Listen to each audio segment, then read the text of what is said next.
So it was a grim time in March of 1933.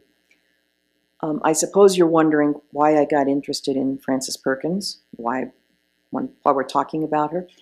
Well, until just a few years ago, I thought that the Perkins Elementary School I attended in Des Moines in the 1950s was named for her. And just 3 years ago, I learned otherwise. I haven't figured out where I got such a wrong idea. She was still alive then, for one thing. But it led me to always feel a personal connection when her name came up. And then somehow Amazon's book suggestions kicked in, and I slowly discovered an important part of American economic history and an amazing woman. Frances Perkins lobbied effectively for labor legislation in the state of New York before women could vote. She envisioned, developed, advocated for, and then implemented much of the key labor and social legislation now known as the New Deal. Our flowers this morning were brought by Mae Vaughn, who, she told me this morning, actually met Frances Perkins when she was a little girl. This talk was originally proposed for Labor Day, Secretary of Labor, etc. But a schedule conflict for me and learning more about Perkins have led to a more general talk. The title that's printed no longer quite fits. I won't detail a history of all that legislative work. I did read it, but I will focus on the woman called a social justice warrior and an original smasher of glass ceilings. The first woman appointed to a high-level political post in New York State in 1919, before the right to vote for women nationally, and the first woman cabinet member, thus the first woman to enter the line of presidential succession. Now, I've got to say I'm over-prepared for this talk, so I'll gladly answer any questions later. I did bring one recent biography of her, and it's got some photographs in it if you are interested in that. You can look at that later. After this morning, I'll have no further reason to learn more about Frances Perkins, and I'll kind of miss hanging out with her. Many of the basic facts of her biography were included in the story for all ages. After a rigorous high school education, she graduated from Mount Holyoke College with a degree in science. An elective course in political economy during her senior year required a report on conditions in factories in western Massachusetts, which awakened her activism, while her scientific training developed quantitative rigor. She taught for a while in the Chicago area, and then met Jane Addams at Hull House, and made her career move to the emerging field of social work. That led to study of economics at the Wharton School at University of Pennsylvania, and a master's degree in social work from Columbia. In New York City, she met other women activists, establishing a lifelong network of progressives, including Franklin Delano Roosevelt, whom she met at a social event in 1910, and she was not impressed with him much at that time. I've heard it said that the New Deal really began with the Triangle Shirtwaist Factory fire, and I think that's probably right. I skipped some details in the kids' story about that because they might have been too scary. Teenage girls jumping from 8th-story windows. But that tragedy led to official investigations, one led by Perkins, who was suggested by Theodore Roosevelt, which in turn prompted new laws and regulations. Through this work, she met Al Smith and a number of Tammany Hall politicians, who, despite the reputation of Tammany as a hive of corruption, became her staunch allies.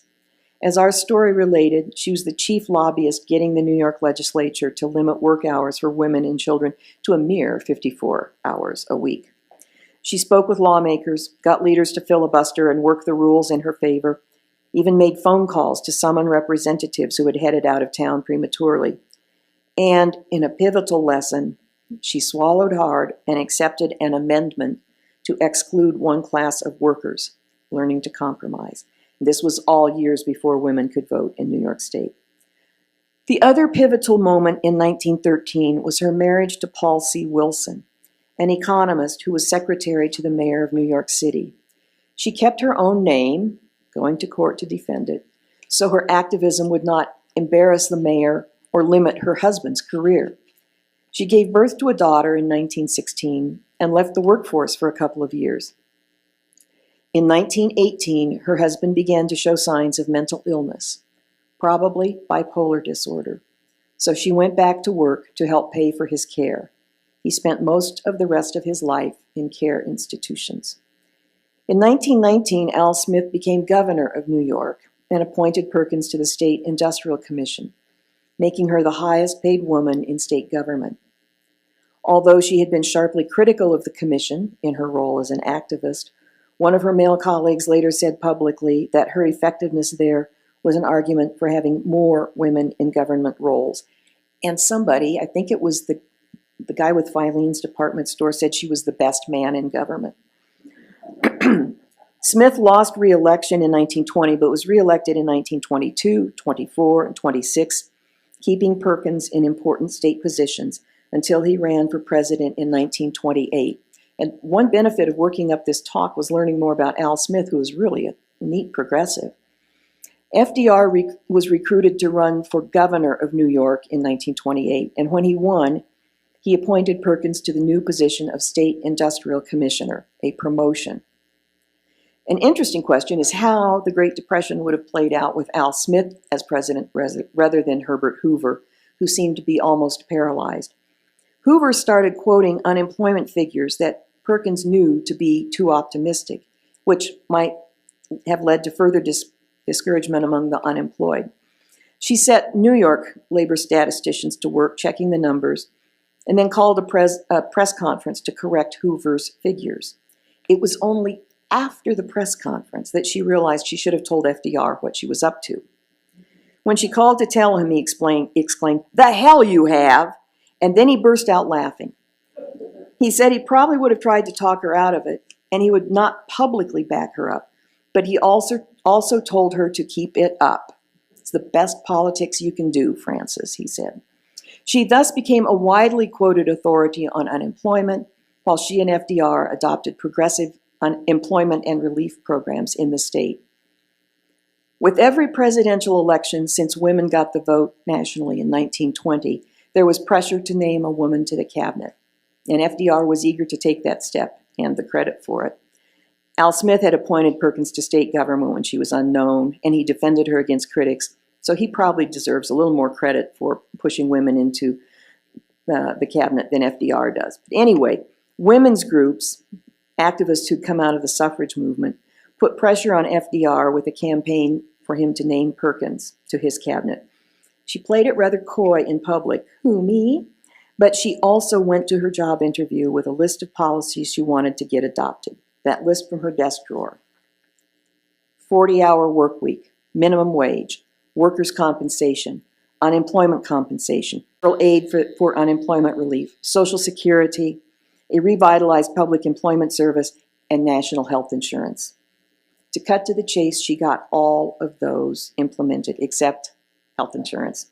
Even then, the AMA carried a lot of clout. Remember that she and FDR had known each other for more than 20 years by that point. She was blunt with him. "Are you sure you want this done? Because you don't want me for Secretary of Labor if you don't want these things done." She knew that the New Deal was little more than a campaign slogan, that neither FDR nor his cabinet came into office with plans. As she left that meeting, Roosevelt said, "I suppose you're going to nag me about this forever." He knew she wouldn't back down, and she thought to herself, he wanted his conscience kept for him by somebody. One measure of the depth of the economic crisis facing the nation in 1933 was how quickly the new administration went to work. FDR was inaugurated in the morning of Saturday, March 4th, and the Senate then immediately convened and confirmed all of his cabinet appointments without debate. Can you imagine? A few hours later, even before the inaugural balls, they were all sworn in one big ceremony at the White House. The cabinet met on Sunday to discuss the banking crisis and set things in motion there. On Monday morning, Perkins expected that somebody from the Department of Labor might call her, but no one did. So she and her secretary headed over to the office, and she introduced herself to the outgoing secretary, who clearly had no thought of leaving the office that day. It was also clear he had very little information to give her about the workings of the department. She smoothly told him that the department's chauffeur could take him to lunch and then home. She was the secretary by this point. She would see to it that his personal items were packed up and delivered to him later that day. He was stunned, but complied. Cool move, cool lady. And that was just the first obstacle to her getting to work. President Hoover had appointed a commission to investigate corruption in law enforcement generally, and there was specific information that the Department of Labor was rife with corruption. At that time, immigration was assigned to the Labor Department. A New York policeman had told Frances corruption was centered in the Immigration Bureau, where government thugs, and some of them really were thugs, were extorting foreigners, immigrants or not. That first day in office, she met the incumbent second in command at the department. I think his title was First Assistant Secretary. Anyway, as a Republican, he offered to resign immediately, but Perkins asked him to stay. He said, "I'm a Republican and I don't like Democrats, but I like my country and I want it well governed." How quaint. He congratulated her on getting the former secretary out of the office, then told Perkins how bad the corruption was and suggested she act quickly before they plant something on you.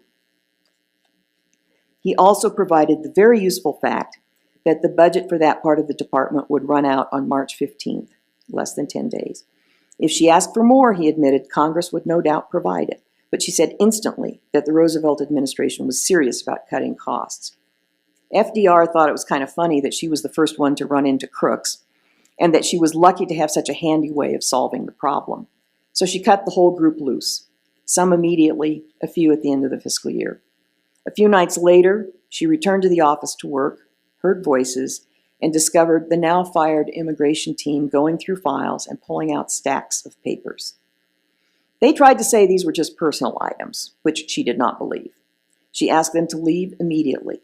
She must have been a commanding presence. She was not a large person. She evidently had really intense eyes. After a long silence, they all left, leaving her the key.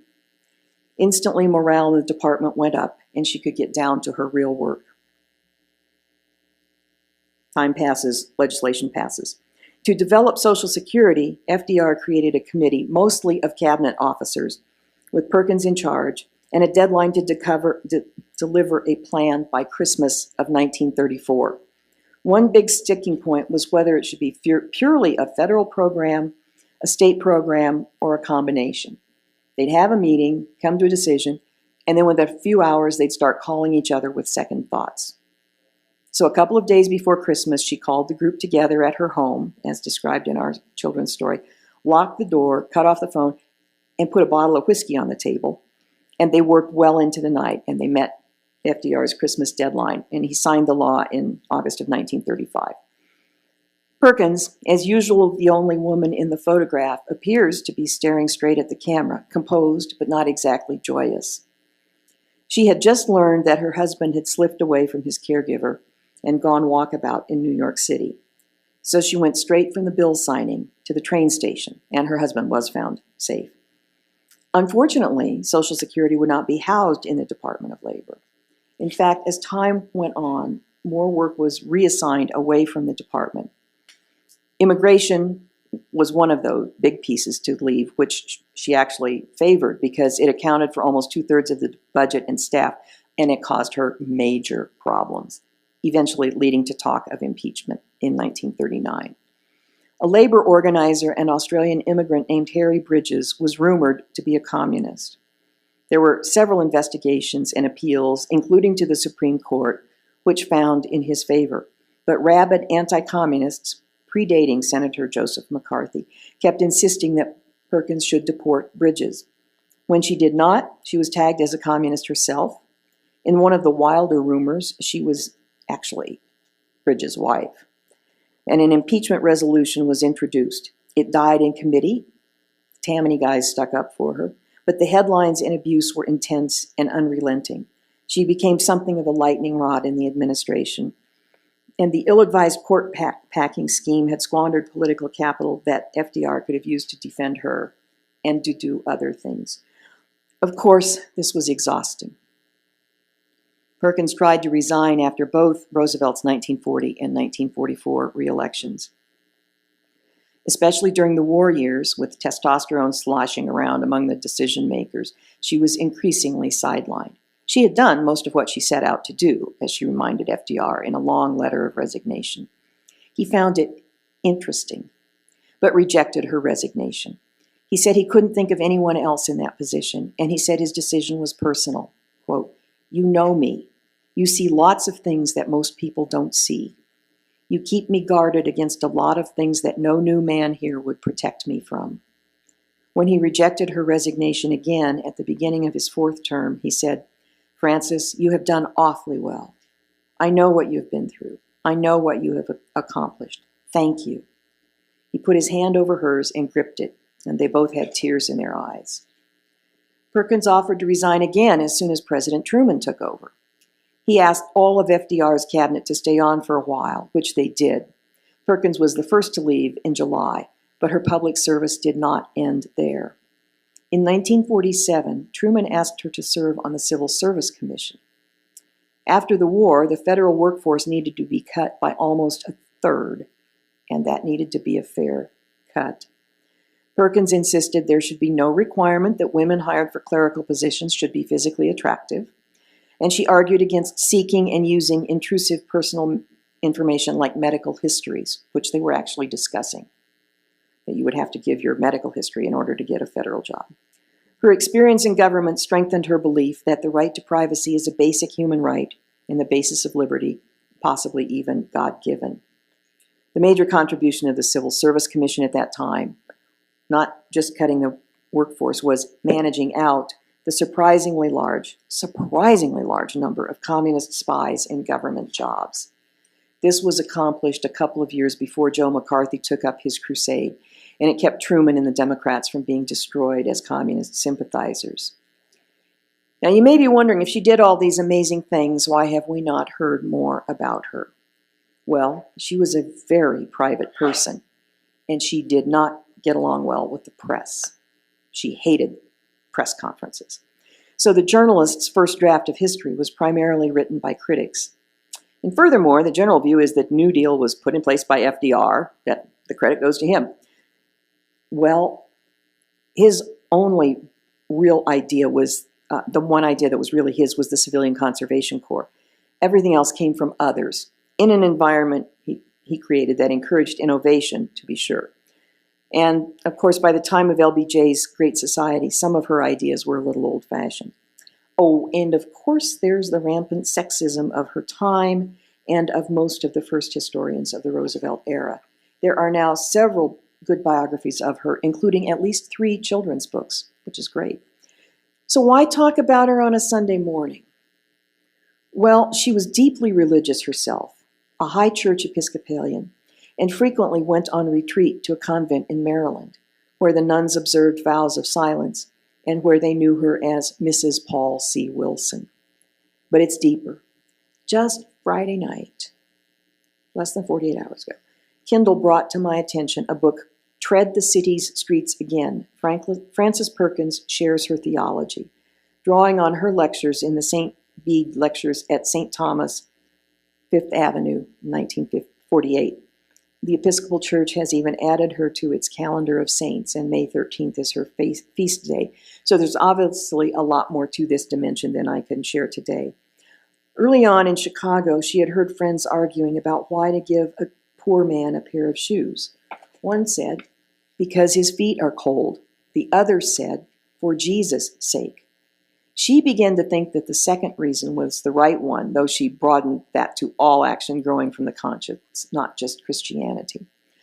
A labor leader once asked whom she was going to appoint as an arbitrator in a dispute, and Perkins, of course, would not say. She asked why he wanted to know. He said, I would like to be sure the arbitrator has some kind of religion and believes he must answer to God for what he does.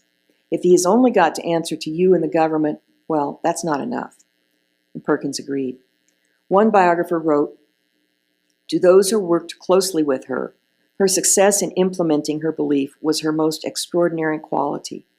Some called it her standards, others her religion, and still others her ability to pick out the largest principle entangled in an issue. Whatever the term, it represented an active moral conscience.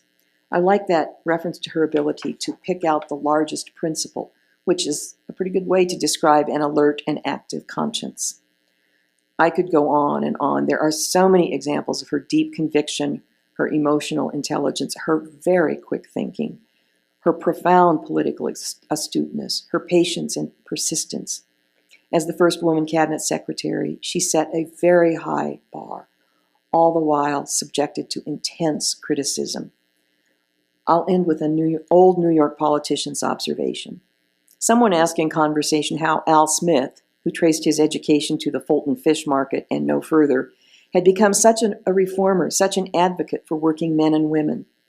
The old Paul answered, he read a book, and that book was Frances Perkins.